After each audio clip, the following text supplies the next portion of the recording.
students, how are you all? I hope you all will be fine. As you know, we are on chapter number 4, physical and chemical changes. Today we are starting a new topic, physical changes. Open your book to page 47 and let's learn together. Chopping of wood and melting of ice are the example of physical changes.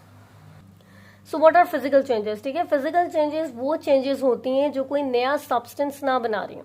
ठीक है, अगर मैं would को small pieces में chop कर दूंगी, ठीक है, तो वो नया सब्सटेंस तो नहीं बना रही ना, है तो वो जो स्मॉल पीसेस हैं वो वुड ही है. ठीक है, सो वो चेंजेस जो कोई नया सब्सटेंस ना बना रही हो वो हमारे पास कौन सी होती हैं? फिजिकल चेंजेस होते हैं. ठीक है, in the physical changes, no new substance are formed, as I've already told you.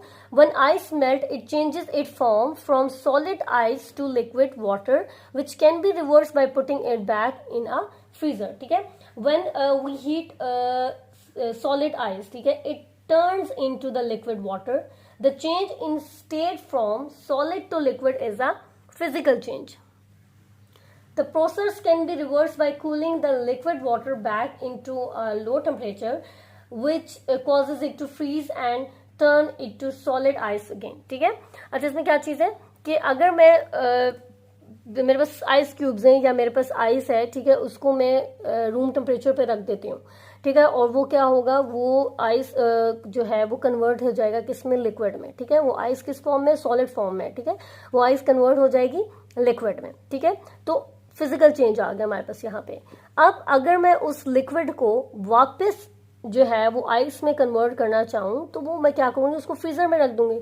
ठीक है, तो वो वाटर क्या हो जाएगा, जो है आइस में कन्वर्ट हो जाएगा. ठीक है, तो ये क्या कर रही हूँ, ये मैं रिवर्स कर रही हूँ. ठीक है, तो हमारे पास जो फिजिकल चेंज होता है वो हमारे पास क्या होता है? वो रिवर्स्ड होता है. ठीक है, कोई नई चीज तो नहीं बन रही ना, बस रिवर्स हो रहा है हमारे पास यहाँ पे. ठीक है, similarly when would is chop, ठीक है, वुड को जब हम चॉप करेंगे इनटू स्मॉल पीसेस में, ठीक है, similarly when the wood is chop it is broken into small pieces and each piece is still would.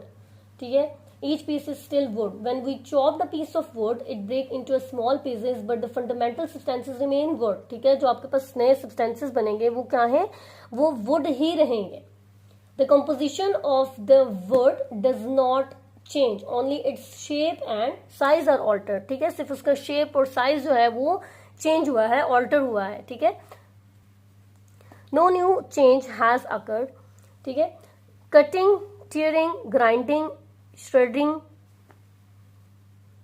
and mixing are examples of physical change because they change the form but not the composition of material. These actions alter the appearance, size and shape of the material, but they don't change what the material is made of.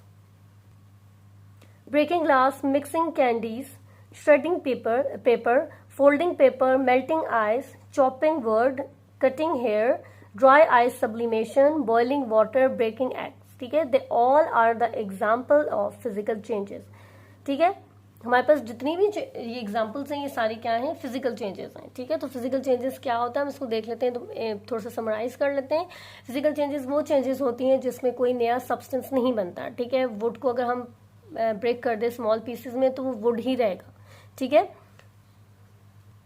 Ice को हम liquid में convert करें या liquid को वापस ice में convert करें तो वो जो है सिर्फ अपनी क्या चीज़ चेंज कर रहे हैं? अपीयरेंस एंड साइज वगैरह चेंज कर रहे हैं. ठीक है, तो वो जो है वो फिजिकल फॉर्म में है. ठीक है, या फिजिकल चेंजेस ही हैं, इनको हम दोबारा रिवर्स कर सकते हैं. ठीक है, सो आई होप आपको ये टॉपिक समझ आ गया होगा. Thank you so much.